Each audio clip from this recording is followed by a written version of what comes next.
हाय, मैं हूं आपका दोस्त प्रशांत और आप देख रहे हैं मेरा यूट्यूब चैनल प्रशांत मुंगेरी लाल। आज के इस वीडियो में मैं क्लास 4 एनसीईआरटी ईवीएस को अपने द्वारा बनाए गए नोट से पढ़ाने आया हूं। इस इस नोट्स में सभी इम्पोर्टेंट टॉपिक्स को शामिल किया गया है। इस छोटी सी वीडियो को देखने के बाद आपको होने वाले अगले सीटेट एग्ज़ाम में कम से कम 4 से 5 क्वेश्चंस ज़रूर देखने को मिलेंगे, अतः वीडियो को बिना स्किप किए अंत तक ज़रूर देखें। चलिए अब वीडियो स्टार्ट करते हैं। पहला चैप्टर का नाम है चलो चले स्कूल। इसमें जो इम्पोर्टेंट टॉपिक्स है वो इस प्रकार है। असम के बच्चे बांस और रस्सी से बने पुल पार करके स्कूल जाते हैं।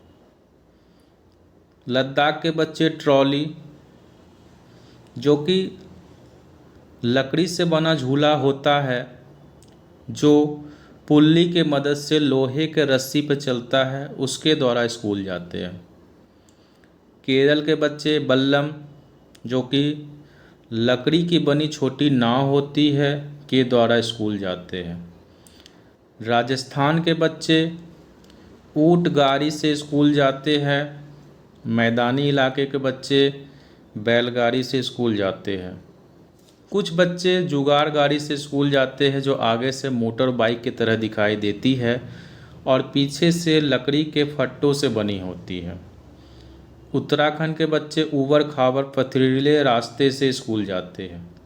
अगर आपने सीटेट के प्रीवियस क्वेश्चंस को देखा होगा तो उसमें बल्लम बार बार पूछा जाता है कि बल्लम क्या होता है और ये शब्द किस राज्य से संबंधित है। दूसरा प्रश्न कि ट्रॉली से कहाँ के बच्चे स्कूल जाते हैं। दूसरा चैप्टर है कान कान में। जानवरों की खाल पर डिजाइन उसके शरीर पर बाल होने के कारण होते हैं। जिन जानवरों के कान बाहर दिखाई देते हैं उनके शरीर पर बाल होते हैं और वे बच्चे देते हैं। जिन जानवरों के कान बाहर दिखाई नहीं देते उनके शरीर पर बाल नहीं होते और वे अंडे देते हैं। यह क्वेश्चन भी बार बार आता है कि जानवरों की खाल का डिजाइन उसके शरीर पर क्या होने के कारण होता है। तीसरा चैप्टर है नंदू हाथी। एक बड़ा हाथी एक दिन में 100 किलोग्राम से ज़्यादा पत्ते और झाड़ियाँ खा लेता है। हाथी एक दिन में केवल 2 से 4 घंटे ही सोता है। हाथी को पानी और कीचड़ में खेलना बहुत भाता है, इससे उसके शरीर को ठंडक मिलती है। हाथी के कान भी पंखे की तरह होते हैं, गर्मी लगने पर अपने कान हिलाकर हवा करता है। नंदू 3 महीना का है और उसका वजन 200 किलोग्राम है। हाथियों के झुंड में केवल हथनियाँ और बच्चे ही रहते हैं। झुंड में सबसे बुजुर्ग हथनी ही पूरे झुंड की नेता होती है। एक झुंड में 10 से 12 हथनियाँ और बच्चे होते हैं। हाथी 14 से 15 साल तक ही एक झुंड में रहते हैं, फिर वे झुंड छोड़ देते हैं और अकेले रहते हैं। हाथी परेशानी आने पर एक दूसरे की मदद करते हैं, अपने बच्चों की देखभाल और सुरक्षा के लिए एक दूसरे का साथ देते हैं। यह काफ़ी इम्पोर्टेंट चैप्टर है क्योंकि बार बार इससे प्रश्न आते हैं। जो सबसे महत्वपूर्ण प्रश्न है वह कि हाथियों के झुंड में कितने हाथियाँ होते हैं और वह किस उम्र तक झुंड में रहना पसंद करते हैं। उसके अलावा नंदू, जो कि 3 महीनों का हाथी है, उसका वजन कितना है। चौथा चैप्टर है अमृता की कहानी। बिश्नोई लोग पेड़ों और जानवरों की रक्षा करते हैं। खेरजरी गांव जोधपुर के पास राजस्थान में है, जिसका नाम खेजरी के पेड़ के कारण पड़ा। खेजरी एक रेगिस्तानी पेड़ है जिसमें ज़्यादा पानी की ज़रूरत नहीं होती है। खेजरी के पेड़ की छाल से दवा बनाई जाती है। खेजरी की लकड़ी में कीड़ा नहीं लगती है। खेजरी के पेड़ की फलियों की सब्जी बनाई जाती है। खेजड़ी के पत्ते वहाँ पर रहने वाले जानवर खाते हैं। सीटेट में बार बार इससे प्रश्न पूछा जाता है कि खेजड़ी क्या है और कहाँ पाया जाता है और इसके क्या क्या उपयोग है। 5वां चैप्टर है अनीता की मधुमक्खियाँ। आप सबको पता होगा ही कि राइट टू एजुकेशन 2009 में के अनुसार 6 से 14 साल के सभी बच्चों को मुफ्त एवं अनिवार्य शिक्षा का अधिकार देता है। मधुमक्खी को लीची के फूल लुभाते हैं। अक्टूबर से दिसंबर तक का समय मधुमक्खियों के अंडे देने का होता है। मधुमक्खी पालन शुरू करने का सबसे अच्छा समय यही होता है। लीची के फूल फरवरी में खिलते हैं। हर बक्से से 12 किलो शहद निकलता है। हर छत्ते में एक रानी मक्खी होते हैं जो अंडे देती है। जब किसी मक्खी को रस मिल जाता है तो वह एक तरह का नाच करती है और उससे दूसरे मक्खियों को पता चल जाता है। रानी चींटियां अंडे देती है, सिपाही चींटी बिल का ध्यान रखती है और काम करने वाली चींटियां भोजन ढूंढकर बिल तक लाती है। दीमक और ततैये भी समूह में रहते हैं। सीटेट में इससे भी बार बार प्रश्न पूछे जाते हैं कि मधुमक्खी पालन का सर्वश्रेष्ठ समय कौन सा होता है और लीची के फूल कब खिलते हैं। इसके अलावा कौन कौन से ऐसे कीड़े हैं जो समूह में रहते हैं, तो उसका उत्तर हो गया दीमक और ततैया।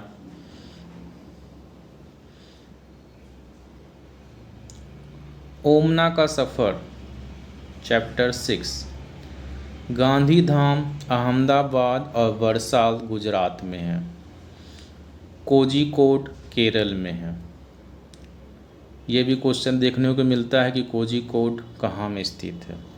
7वां चैप्टर है खिड़की से। मडगांव गोवा राज्य में स्थित है। गोवा से केरल तक के रेल के रास्ते में 92 सुरंगें और 2000 पुल है। मलयालम में बलियम्मा माँ की बड़ी बहन को कहते हैं और अम्मूमा अपनी माँ की माँ अर्थात नानी को कहते हैं। जिसमें ये जो लाइन है, गोवा से केरल तक के रेल के रास्ते में 92 सुरंगें और 2000 पुल आते हैं, बार बार सीटेट के प्रश्न में देखे जा सकते हैं। उसके अलावा बलियम्मा किसे कहा जाता है या अम्मू अम्मा किसे कहा जाता है, ये भी प्रश्न आते हैं। 8वां चैप्टर है नानी के घर तक। केरल के कई भागों में एक जगह से दूसरी जगह जाने के लिए फेरी और अन्य तरह की नावों का इस्तेमाल होता है।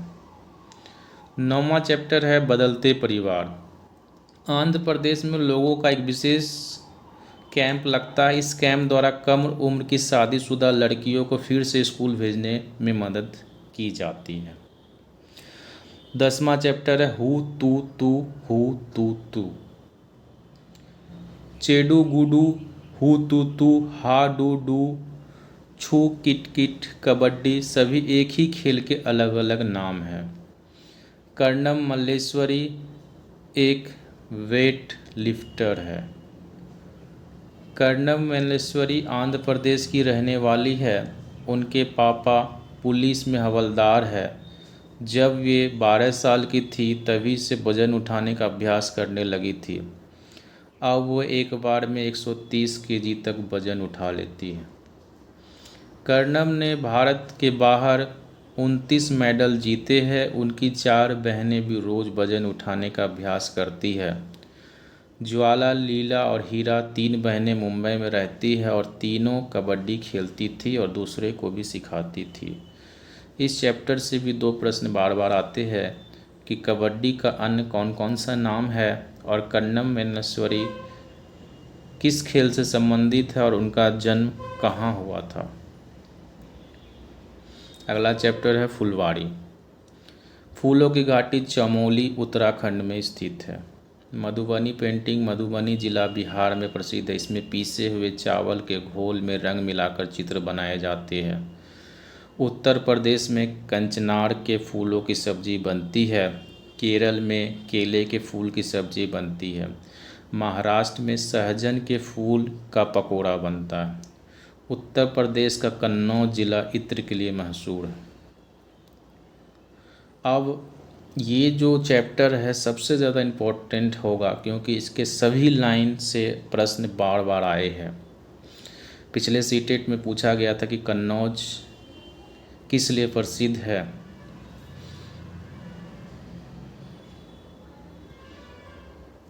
कैसे कैसे बदले घर। डेरा गाजी खान पाकिस्तान में है। गोबर से लिपने पर मिट्टी में कीड़ा नहीं लगता है। लकड़ी में दीमक ना लगे इसलिए नीम और कीकर की लकड़ियाँ फ्रेम पर बिछाया जाता है। सोहना गांव हरियाणा राज्य में स्थित है। इसमें एक क्वेश्चन जो बार बार आता है कि गोबर से लिखने से मिट्टी में कीड़ा नहीं लगता है, और दूसरा दीमक से बचाने के लिए हम लोग फ्रेम किस लकड़ियों से तैयार करते हैं। अगला चैप्टर है पहाड़ों से समुद्र तक। पानी साफ करने के लिए सबसे अच्छा तरीका है पानी को उबालना। अगला चैप्टर है बसवा का खेत। बेलवनिका गांव कर्नाटक राज्य में है। खुट्टी की मदद से खेत की मिट्टी को नरम करते हैं। कूड़ीगो को बैल खींचता है। हल को कूड़ीगो कहते हैं। जो पौधे बिना बोए अपने आप ही उग जाते हैं उसे खरपतवार कहते हैं। इलीगे हसुआ को कहा जाता है जिसके मदद से प्याज को पौधे से अलग किया जाता है। सीटेट में इससे भी बार बार प्रश्न आते हैं कि कूड़ेगे और इलीगे किसे कहा जाता है। अगला चैप्टर है चू चू करती आई चिड़िया। भीजूभाई बघेल का गुजरात में रहते हैं। वे बच्चों के लिए मज़ेदार किस्से कहानियाँ और पत्र लिखते हैं। कलचिरी इंडियन रॉबिन को कहते हैं। कौवा का घोंसला लोहे के तार और लकड़ी की शाखाओं से बना होता है। कोयला अपना घोंसला नहीं बनाती है, वह कौवे के घोंसले में अंडे देती है। कौवा अपने अंडे के साथ कोयल के अंडे को भी सेता है। फाप्ता कैक्टस के कांटों के बीच या मेहंदी की मेड़ में अपना घोंसला बनाती है। बसंत गौरी पेड़ के तने में गहरा छेद बनाकर उसमें अंडा रखती है। यह गर्मियों में टुक टुक करती है। दर्जिन चिड़ियाँ अपनी नुकीली चोंच से पत्तों को सी लेती है और उसके बीच में बनी थैले को अंडे देने के लिए तैयार करती है। शक्कर खोड़ा किसी छोटे पेड़ या झाड़ी की डाली पर अपना लटकता घोंसला बनाते हैं। शक्कर खोड़ा के घोंसला में कपड़ों के चिथड़े या मकड़ी के जाले भी होते हैं। बीवर पक्षी का नर बीवर पक्षी अपने अपने घोंसले बनाते हैं और मादा बीवर उन सभी घोंसले को देखती है। उनमें से जो उसे सबसे अच्छा लगता है उसमें ही वह अंडे देती है। पक्षी केवल अंडे देने के लिए घोंसला बनाते हैं। गिलहरी के दांत हमेशा बढ़ते रहते हैं। दांतों से काटने और कुतरने के कारण ही उसके दांत घिसते रहते हैं। यह भी सबसे ज़्यादा इम्पोर्टेंट चैप्टर है। इसके पहले दिसंबर में सीटेट हुआ था, उसमें मिलान करो में आया था विभिन्न चिड़ियाओं और उसके घोंसले से संबंधित प्रश्न। इसमें जितने भी लाइंस है सभी के सभी बहुत ज़्यादा इम्पोर्टेंट है। अगला चैप्टर है पानी कहीं ज़्यादा कहीं कम। नल्लामड़ा आंध्र प्रदेश राज्य में है। होलगुंडी गांव कर्नाटक राज्य में है, जहां के बच्चे की पंचायत का नाम भीमा संघ है, जिन्होंने मिलकर पानी की दिक्कतों को दूर कर दिया। इससे भी प्रश्न आए हैं कि भीमा संघ क्या है और किस गांव से संबंधित है। अगला चैप्टर है जरों की जाल। रेगिस्तानी ओक का पेड़ ऑस्ट्रेलिया में पाया जाता है। इसकी जड़ें बहुत लंबी होती है जब तक कि पानी तक ना पहुंच जाए। रेगिस्तानी ओक के तने में पानी जमा रहता है, जो वहां के लोगों द्वारा तने के अंदर पतला पाइप डालकर पानी निकाल लेते हैं।